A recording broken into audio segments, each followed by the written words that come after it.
वालेकुम my dear students, आप देख रहे हैं दी ट्यूटर चैनल और हम पढ़ रहे हैं साइंस फॉर द क्लास 4। जहाँ पे हम यूनिट नंबर 9 कवर करेंगे और टाइटल आपको स्क्रीन पर नज़र आ रहा है, the earth in the solar system. यहाँ पे हम टाइटल पेज की पिक्चर देख लेते हैं। ये हमें जो है वो सोलर सिस्टम की पिक्चर दिखाई गई है। यहाँ पे ये जो है हमारा सन है और ये डिफरेंट प्लैनेट्स हैं जो कि सोलर सिस्टम का पार्ट हैं। मूव करते हैं हम अपने नेक्स्ट पेज की तरफ। नेक्स्ट पेज है the object in the solar system and there movement. यहाँ पे हम जो बात कर रहे हैं वो ये बात कर रहे हैं कि सोलर सिस्टम में कौन कौन से ऑब्जेक्ट्स हैं और उनकी मूवमेंट किस तरह से हो रही होती है। Do you see when you look up into the sky, कभी आपने स्काई में देखा है on a cloudless night you can see the stars twinkling in the sky. जब बादल वगैरह नहीं होती है तो आपने स्काई को, अगर आसमान को गौर से देखा हो तो आपको सितारे जो हैं वो चमकते हुए नज़र आते हैं। Do you know that like many stars that you see, जो आपको स्टार्स दिख रहे होते हैं, the sun is also a star. तो इन सारे स्टार्स में जो है वो सूरज जो होता है, ये भी जो है हमने यहाँ पे सीखा है कि सन क्या है। Sun is also a star. Sun जो है हमारे पास let me choose another pen. ये जो सन है हमारा, ये भी क्या है, हमारा स्टार है। Is also a star, however it is much closer to the earth, ये अर्थ के बहुत करीब होता है। And then all of the other stars, जितने भी स्टार्स हैं उसमें जो सन जो है वो सबसे ज़्यादा करीब होता है। किसके करीब होता है? अर्थ। देयर फोर अपीयर्स बिगर, जिसकी वजह से हमें सूरज जो है बड़ा दिखता है, ब्राइट दिखता है, रोशन दिखता है, to compare to the other stars. और जितने दूसरे स्टार्स हमें स्काई में नज़र आते हैं वो बहुत छोटे और टाइनी नज़र आ रहे होते हैं, जबकि हमें सन जो है वो बहुत बड़ा नज़र आ रहा होता है। मूव करते हैं इस पिक्चर की तरफ, जहाँ पे हमें जो है वो डिफरेंट स्टार्स नज़र आ रहे हैं और ये हमें मूनलाइट नज़र आ रही है। Moving towards the next page, हम इस नेक्स्ट पेज की तरफ आ जाते हैं और सबसे पहले हम स्टार्स के बारे में अंडरस्टैंड करेंगे। What the stars are, stars क्या हैं। यहाँ पे हमें स्टार्स के बारे में लिख रहा है, stars just do not only appear in the skies, ये सिर्फ आसमान पे ही नज़र नहीं आती रात के time, but they are always present in the sky. ये जो स्टार्स हैं वो हर वक्त हमें स्काई में, आसमान में नज़र आते हैं। लेकिन हमें जो है वो रात में क्यों नज़र आते हैं? रात में इसलिए नज़र आते हैं क्योंकि जो दिन की रोशनी होती है, दिन की रोशनी के अंदर क्या हो रहा होता है कि जो इतनी ज़्यादा रोशनी होती है कि जो स्टार्स होती हैं, स्टार्स की जो लाइट होती है वो फिर हाइड हो जाती है, हमें स्टार्स की रोशनी नज़र नहीं आती। जब रात होती है तो अंधेरे के अंदर हमें जो है ना स्टार्स जो हैं वो शाइन करते हुए नज़र आते हैं। Only when the sun sets we are able to see the stars, जब सूरज गुरूब हो जाता है तो हमें स्टार्स नज़र आते हैं। अच्छा जी, यहाँ पे कंसल्टेशंस दिखाई गई हैं कि जो स्टार्स जो हैं वो क्या करते हैं, वो ग्रुप फॉर्म कर लेते हैं और जो उनकी ग्रुपिंग होती है वो एक पैटर्न फॉर्म करती है। They form the shape and the pattern in the sky. यहाँ पे ये वाली जो पिक्चर दिखाई गई है इसके अंदर दिखाया गया है कि स्टार्स ने एक पैटर्न फॉर्म कर लिया है। This pattern is called the consultations. यहाँ पे जी स्टार्स के पैटर्न को यहाँ पे नाम दिया गया है। और यहाँ पे देखें, इस सोलर सिस्टम के अंदर डिफरेंट स्टार्स ने डिफरेंट पैटर्न्स फॉर्म किए हुए हैं। तो जो ये जो डिफरेंट पैटर्न्स हैं, these are called the consultations. यहाँ पे हम बात करेंगे द सोलर सिस्टम। हमें सोलर सिस्टम में क्या है, the sun the and the planets and their moons together form the solar system. कौन कौन सी चीज़ें सोलर सिस्टम बना रही हैं? एक सूरज बना रहा है, दूसरा प्लैनेट्स बना रहे हैं, तीसरे जो हैं वो आपके मून बना रहे हैं। द सन, जब हम सन की बात करते हैं, द सन जो है वो स्टार है, ये अब चीज़ हम पहले टाइटल पेज में समझ चुके हैं। इज़ द लार्जेस्ट ऑब्जेक्ट, सबसे बड़ा जो ऑब्जेक्ट है साइज़ के अंदर पूरे सोलर सिस्टम के अंदर, वो जो है वो सूरज है एज इट सेंटर, और सेंटर में है। और जो बाकी सारे जो बॉडीज़ हैं वो जो है वो उसके अराउंड घूम कर रही हैं। All the other objects bound it by the invisible force called the gravity. और जितनी भी चीज़ें हैं वो ग्रेविटेशनल फोर्स की वजह से उसके गिर्द मूव कर रहे होते हैं। ये हम प्रीवियस चैप्टर में पढ़ के आ चुके हैं। The sun's gravity keeps them circling और ऑर्बिटिंग अराउंड इट। जो फोर्स है वो क्या कर रही होती है, जितनी भी ऑब्जेक्ट्स हैं उनको अपने, जो जितने भी प्लैनेट्स हैं वो मूव करते हैं सर्किल में, ऑर्बिट के अंदर मूव कर रहे होते हैं। लाइक द अदर स्टार्स, जिस तरीके से दूसरे स्टार्स होते हैं, the sun is also a huge ball of glowing hot gases. जिस तरीके से दूसरे स्टार्स शाइन करते हैं तो सन भी जो है वो शाइन कर रहा होता है, और सन की जो रोशनी होती है वो कौन सी रोशनी होती है, वो हॉट गैसेस की होती है। The gases are hydrogen and the helium. ये यहाँ पे पॉइंट आप इसको हाईलाइट कर लीजिएगा, जो इसके अंदर गैसेज होती हैं वो हाइड्रोजन एंड हीलियम होती है। The sun is continuously giving out the energy. Sun जो है वो कंटिन्यूसली एनर्जी दे रहा होता है in the form of heat and the right.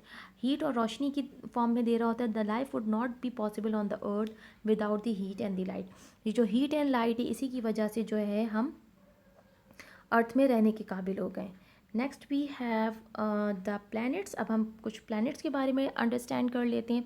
When we talk about the planets, planets are the large bodies of the rocks. ये rocks और कुछ गैसेस की जो है बॉडी होती हैं that rotate around the sun. ये सारे जो प्लैनेट्स हैं ये सन के गिर्द घूमते हैं।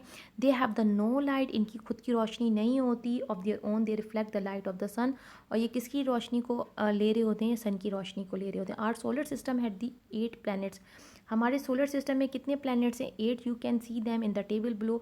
ये हम इसमें टेबल के अंदर पढ़ लेंगे। 4 प्लैनेट्स जो कि नियर होते हैं, जो सूरज के करीब होते हैं, और वो are the smaller than the 4 planets and are farthest from the सन।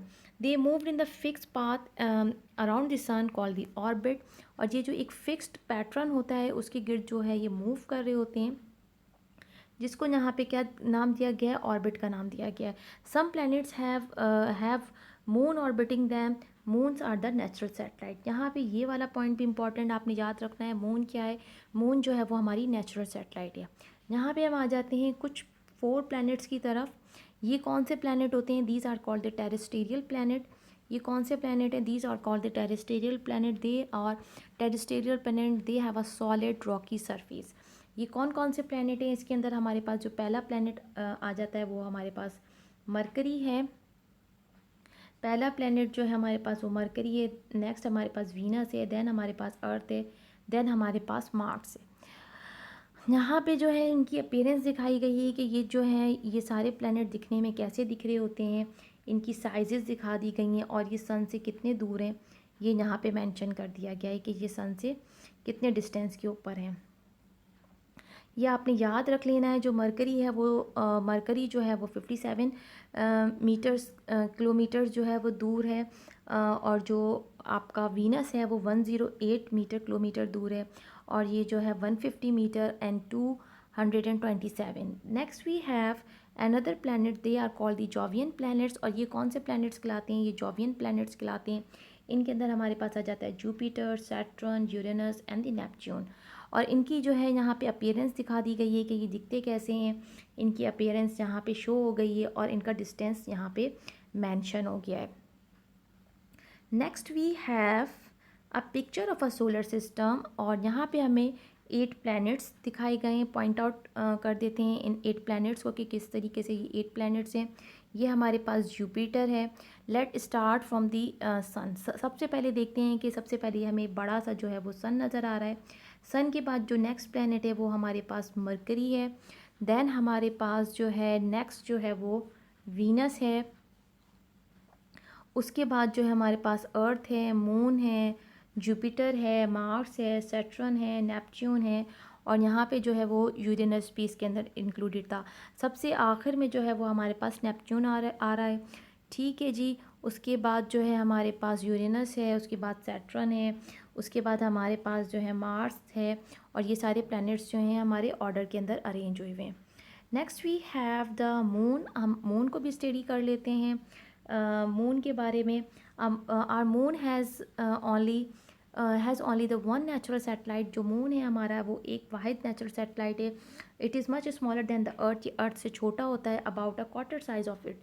यानी कि अगर हमारी अर्थ जो है वो इतनी बड़ी है, इतनी बड़ी है, तो हम उसके 4 पीसेस करेंगे तो जो 4th पीस होगा ये हमारा जो होगा इतना बड़ा जो है वो हमारा मून होगा।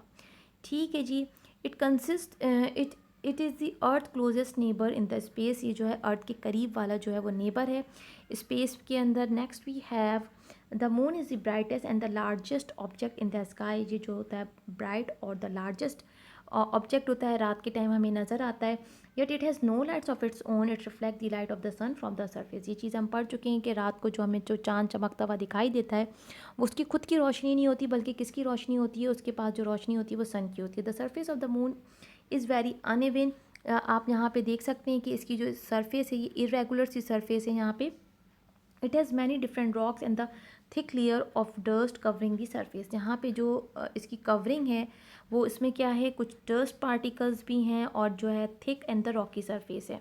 Next we have there are high mountains, flat plains, huge halls, craters in its surface. ये सारी चीज़ें जो हैं आपको मून की सरफेस में नज़र आएंगी। Next we have the moon takes about 27 days to complete. जो मून जो है वो अपना जो चक्कर कंप्लीट करता है अर्थ के गिर्द, वो कितना कितना टाइम लेता है, वो 27 डेज लेता है। It takes the same time to rotates on its axis. जो मून जो है वो एक जो अपना चक्कर कंप्लीट कर रहा है वो कितने दिन में कर रहा है, 8 डेज में कर रहा है। This is why we see the same side of the moon और same sides of the moon all the time. The part that we see is called the near side and the part we don't see is called the far side.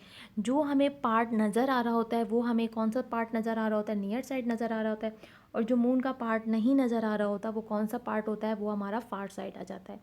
ठीक है जी। Moon जो होता है वो 27 days cover करता है। इस point को जो है आपने समझ लेना है। Next we have the phases of the moon. जब हम फेजेस ऑफ द मून की बात करते हैं तो यहाँ पे हमें डिफरेंट फेजेस जो हैं वो मून के नज़र आ रहे हैं। Phases of the moon, have you notice that the moon seems to change its shape every night. आपने देखा होगा कि जो मून होता है, जैसे ईद का चांद दिखा, बहुत बारीक होता है, इसके अकॉर्डिंगली बढ़ता जाता है, बढ़ता जाता है, बढ़ता जाता है। फिर ये जो होता है हाफ मून हो जाता है, उसके बाद ये जो है ना वो फुल मून हो जाता है। और ये डे 14 के ऊपर जो है ना फुल मून हो जाता है। डे 14 पे फुल मून होने के बाद क्या होता है कि जैसे जैसे दिन बढ़ते जाते हैं, मज़ीद 15-16 होता है, तो ये दोबारा से जो होता है बारीक होना शुरू हो जाता है और दोबारा से ये क्रीसेंट मून बन जाता है। One night it is bright circle, तभी आपको चमकता हुआ सर्किल में नज़र आएगा। On the other night it is thin like a crescent. On some other night there is no moon, और कभी हमें मून ही नज़र नहीं आएगा visible in the sky. How this happen, ये क्यों हो रहा होता है।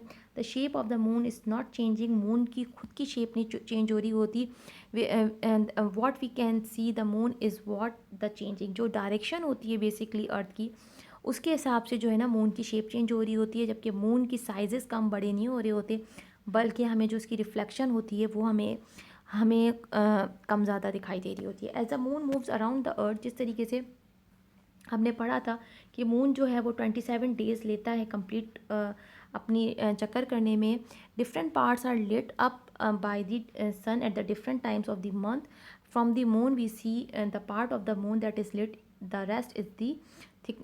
Rest in the dark side. यहाँ पे जो है हमें फेजेस ऑफ द मून को मज़ीद समझने के लिए आसानी हो जाएगी। The changing the shapes of the moon that we see from the earth are called the phases of the moon. ये जो हमें अर्थ से जो उसके डिफरेंट फेजेस नज़र आ रहे हैं, डिफरेंट हमें मून की शेप्स नज़र आ रही हैं, ये इसके फेजेस होते हैं। जब हमें न्यू मून मिलता है तो इस तरह का मिलता है। फिर वो जो होता है इतना जो होता है हमें वैक्सिंग क्वार्टर कहलाता है, जिसके अंदर हमें जो इतना पार्ट है वो नज़र आ रहा होता है। फिर ये हमें फुल मून नज़र आता है, उसके बाद हमें वैनिंग क्वार्टर नज़र आता है, ये वाला पार्ट नज़र आ रहा होता है। ठीक है जी। न्यू मून आ गया, वैक्सिंग क्वार्टर आ गया, फुल मून आ गया, and this is called the waning quarter. These are the 4 phases of the moon during its orbit around the earth.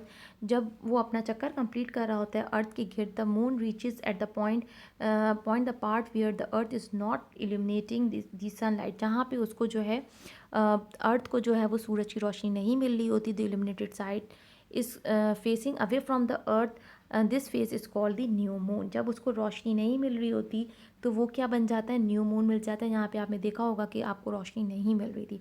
As the moon continues to orbit, वो तो move ही कर रहा है, more and more of its visible, और तो उसको कितना नज़र आता है, getting bigger in the size that is to be the waxing. ये आपको यहाँ पे जो है यहाँ पे जो है वो आपको लाइट नज़र आ रही थी, जो हाफ रोशनी नज़र आ रही थी। ये मून की जो है वो अपनी साइज़ बढ़ गया, साइज़ नहीं बढ़ा, बट हमें जो रोशनी है वो ज़्यादा रिफ्लेक्ट होके मिली। This is called the waxing quarter. After the full moon, जब हमारा मून पूरा हो जाता है, we begins to see less and less of the moon lit by the sun, the moon appears to be getting smaller, this is called the waning moon.